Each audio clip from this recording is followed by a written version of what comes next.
Look at that. There it is.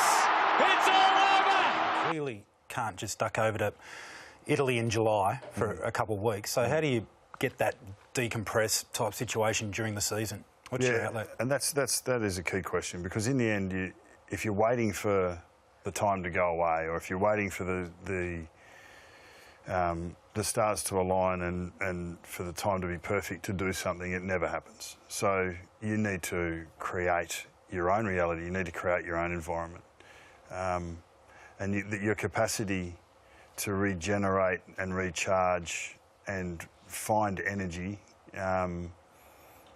through consistently through your weekly routine or through your daily routines is, I think, what players learn later in their careers, what coaches learn later in their coaching careers, and what most humans work out as they evolve and as they grow. They work out what they like, what sustains them, what gives them energy, what takes energy, and then they start balancing that up. And what's that for you? Well, for me, it has been balancing family and footy. It's not sweating the small stuff, and over the last couple of years, that's been a massive focus. I mean, the biggest shift for me was just ignoring the external noise over the last couple of years. And I don't think I did it real well in 17. I probably tried to fight a few fights that I didn't have to. So ignoring the stuff you can't control and just spending time with the people that you really want to spend time with, the people that are going to get the most benefit out of your time. And that is clearly in the club environment. It's clearly in your family environment.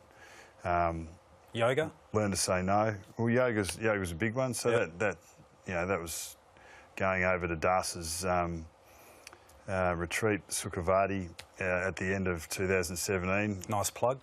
It was. Oh well, yeah, he told me to mention it. In October in 17, and I'd like to think I'm a lifelong learner, but there was some stuff that I learned there that has been significant for me in the last 18 months. So about not sweating the small stuff. Well, just about looking after yourself, a bit better diet, diet, exercise regime. I don't know if I reckon I can still see the little man on your shoulder that wants to beat himself every time he goes for a run or jumps into the gym. Mine dropped off about 3 or 4 years ago, and I've been better for it, mate, so just let it go. I'm not sure if that's accurate. Every time we flick on AFL Tonight or Fox Sports News, and it's Collingwood training, you're doing something. You're involved. You're kicking the footy, or you're running, or... No. How fit are you? No. I'm going okay. I'm going okay, but it's not... I'm not concerned about the physical fitness as much as I am about the mental and emotional fitness, because that's my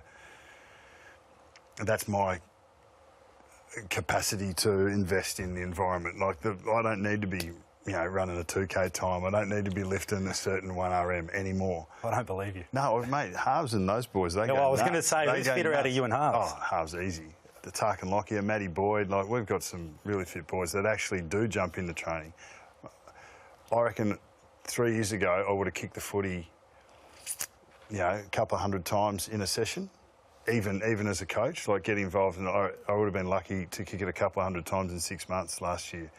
Just more observation and just stepping back and making sure that, giving the coaches and the players as much support. I've got the best job in the world. I walk into our environment and I spend all my time walking around telling everyone how good they're going and what a great job I'm seeing here or seeing there. I mean, how good is that caper to be able to go in and just...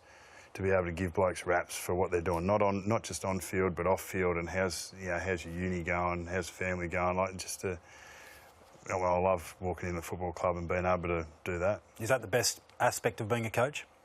I've discovered that. I mean, it is. I mean, the best aspect is tipping time into people, seeing them through their own efforts and their own, blood, sweat and tears, or their balance in their life, to actually see them make quantum shifts in their capacity to absorb pressure, to show resilience, whether it's on field or off field, to see growth in people. That's the best thing about being a coach. And fundamentally, as a coach, you just want to see growth. You want to see people evolve. You want to see them learn. And the challenge is to learn at a greater rate, or to improve at a greater rate than your opposition. But you never know what the opposition's doing. So even that focus thing, I'm not worried about what the other 17 clubs are doing. If we maximise our growth and our learning And if we can keep coming back to the things that we believe are strengths of ours and then make them stronger, and it fits into into a really simple plan. If you're giving the best to yourself, it gives you the best chance of winning, regardless of what the other 17 are doing. If you're looking over the fence all the time, well, then that's time and energy spent where it shouldn't be. Yeah.